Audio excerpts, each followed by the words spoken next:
One of the keys to understanding fractions really well is to understand the concept of the whole really well. So when it comes to, for example, the fraction 2/3, you first have to understand what the whole is represented by. Here, the whole is represented by the entirety of this rectangle. And so we've split the rectangle into 3 equal pieces, and it's key that they are equal, right? If I made one of these little pieces smaller than the other two, then this is just not going to work. So I've split it into 3 equal pieces, and 2/3 is represented by 2 of those equal pieces. Now, I could have a whole that's represented by, like, say, a circle or something else instead, and I could represent the number 2/3 using a different whole, but we can still talk about that number in the same sort of way. All right, so over here I have the number 3/4 is represented by 3 equal pieces, where 4 equal pieces represents our whole. So down here I just have pictures of just representing the whole.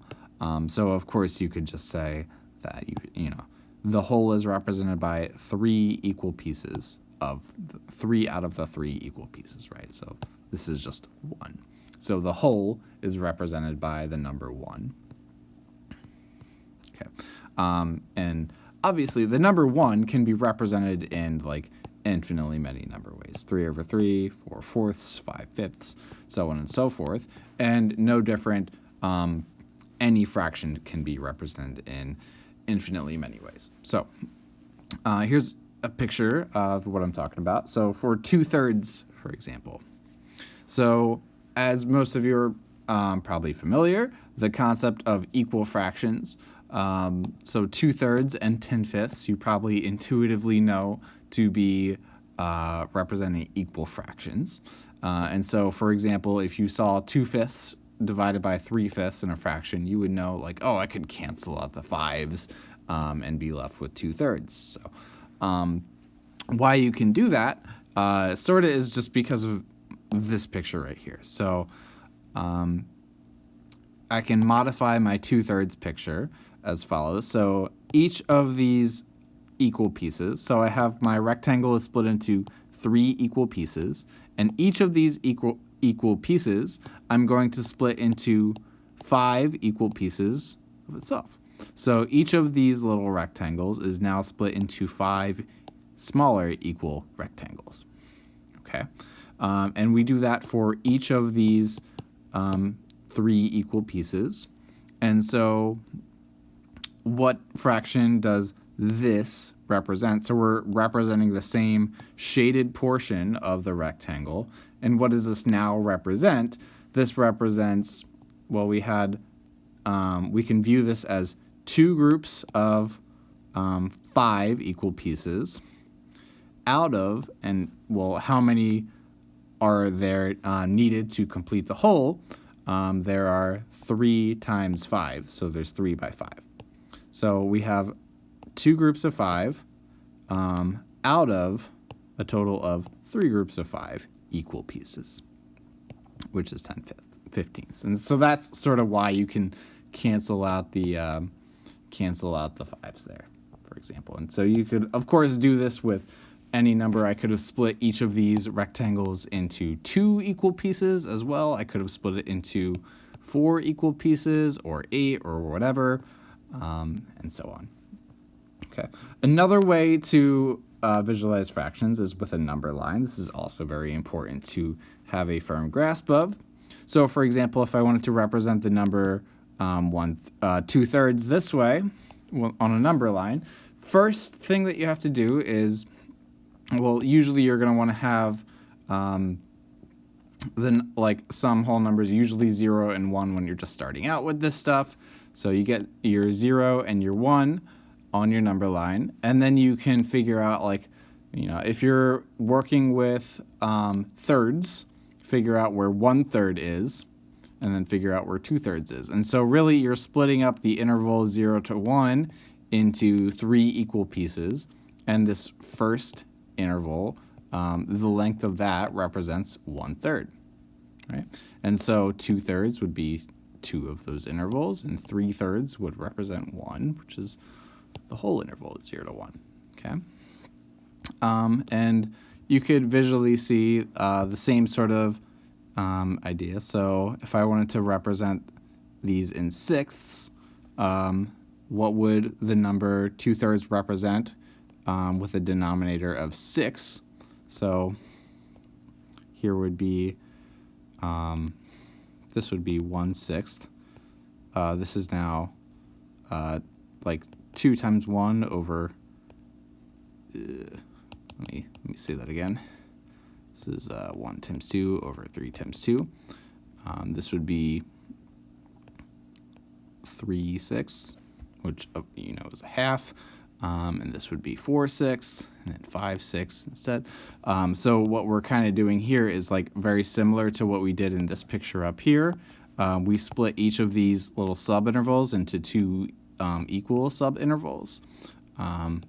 So it does sort of a similar thing here. And so you could also see from the number line equivalent fractions that way. I'm not going to get super into this, but of course you could go further. You could do, here would be 7/6, and this would be 13/6 up here, and so on. So you could represent your fractions that way. And having a good grasp of the number line and where to place fractions on the number line is very important, especially when it comes to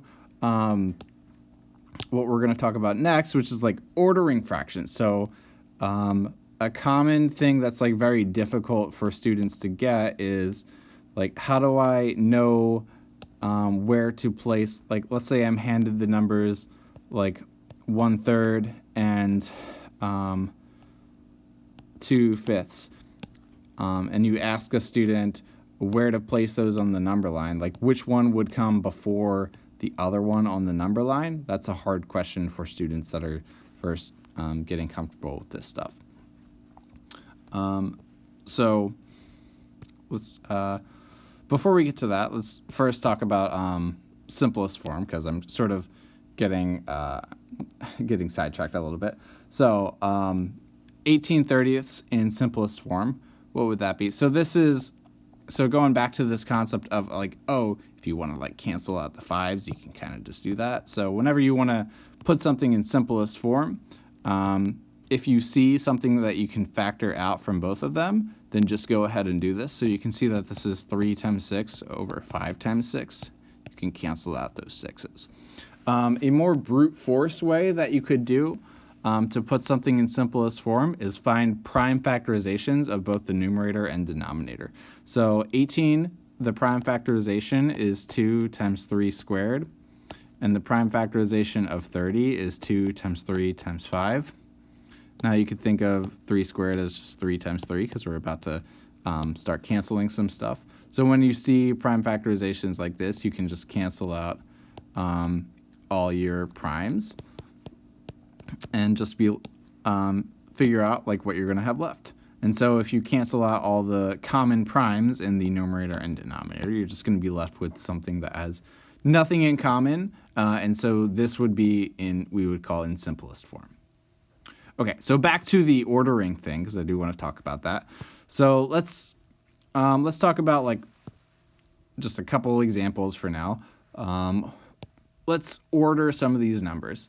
And so you could there's like a brute force way of doing like everything with fractions, but that's not going to build you a ton of intuition, flexibility, understanding, and having flexibility with numbers is sort of one of the keys to being like really good at math.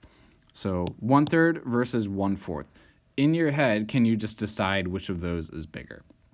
So to me, I have the pictures in my head, like up here. So here is like 1/3. I'm not going to be able to do the other thing with that. Let me see if I can do this. It didn't work. Whatever. Okay, and so 1/4 we know is going to be like, it's hard to compare like 1/4 versus 1/3 using these two pictures, right? So why don't we do that? Because like these represent different wholes. But if you were to use the same whole, so if I wanted to use like this rectangle as one whole, so here's my rectangle, and I want to represent 1/4 using the same rectangle as the whole. Then, well, how can I do that? Sorry, just going on the fly right here. Get rid of that. All right, so 1/4. And visually, you can just kind of see like, oh, well, I've broken this into more pieces. I've broken this same thing into more pieces, and I only have one piece for each of them. So because I broke it into more pieces, I can tell that 1/4 is going to be smaller. Okay, so when you see 1/3 versus 1/4, you have the same number of pieces for each of them, but the parts are bigger for 1/3. So when you break it into more parts, you're breaking it into smaller parts. So when the numerators are the same, you can compare just looking at the denominator, because the denominator gives you an indication of the size of the parts. So same thing if I wanted to do 7/3 versus 7/4. Again, I have 7 equal pieces where each piece represents like 1/3. So pieces of being 1/3 are bigger than pieces that are like size 1/4. So this is going to be a bigger number. Okay. 7/8 versus 8/9. So this is going to be kind of a similar train of thought. Here, in both of them, we are 1 short of the whole. Here we had just one equal piece. Here we are 1 equal piece short of the whole. So it's sort of the reverse picture of what we had before. So if I wanted to do compare 2/3 versus 3/4, just look at the white areas for this. So this is how far short I am of the whole. This is how far short I am of the whole. And so you can see that we are further away from the whole than we are over here. So a similar reasoning, 7/8 versus 8/9, we are 1/8 away from the whole versus 1/9 away from the whole. So this is further away from the whole than this is. And so for this one, we would say that 8/9 is closer to the whole, so that one's bigger. Okay. Great. I guess I'm going to circle all the bigger ones here. 7/12 versus 15/24. This one is a little bit trickier than the other ones. Here, what you want to do is see if you could find like a good reference fraction. Okay. There's other things that you could do too. Like you could think about like common denominators or something like that. Actually, I messed up this example. I meant this to be a 5. Let's go with 5 for now. Okay, 5/12 versus 15/24. So this is a little bit easier than the problem that I had before. So finding a reference fraction is often very helpful. So here, 5/12 you might notice is a little bit less than a half, because a half would be like the same as 6/12. Right? So 5/12 is a little bit less than a half. And 15/24 you can tell is a little bit bigger than a half, because 1/2 in terms of 24ths would be 12/24. So 12/24 is smaller than 15/24. So 1/2 is going to be smack in the middle of these two numbers.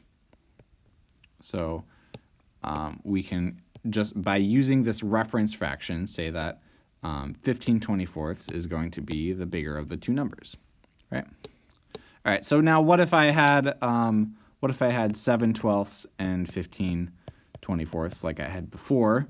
So here, something like this, you're going to want to find a common denominator. So here it's very easy to see like, oh, well, your common denominator would be could be like 24. So you could split. You could represent this fraction as 14/24 versus 15/24. And so you can see that 15/24 is going to still be bigger than 7/12. Okay. So finding a common denominator is very helpful. And you can do that for more complicated numbers too. So 13/18 versus 17/24. I don't really know how to intuitively or flexibly do this one in my head. To do this one, you're gonna kind of have to be forced to either doing some multiplication algorithms or using a calculator or something like that. But you can always sort of brute force stuff. So you could just convert this to a decimal and convert this to a decimal using your calculator. Or if you wanted to, you could find a common denominator, represent both of these as fractions with the same common denominator. And so here what you can do is multiply this by 24 over 24 and multiply this by 18 over 18. So notice that when we're doing this, we're really just multiplying by the number 1. That's another way of thinking about why this gives you an equivalent fraction, but I digress.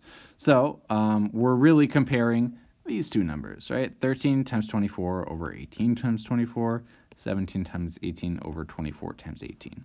And note that the denominators are the same thing, so we really don't even care what the denominator is. We really just want to compare these two numbers. So you put that in a calculator and you can see that this is 312 over 432. This is 306 over 432.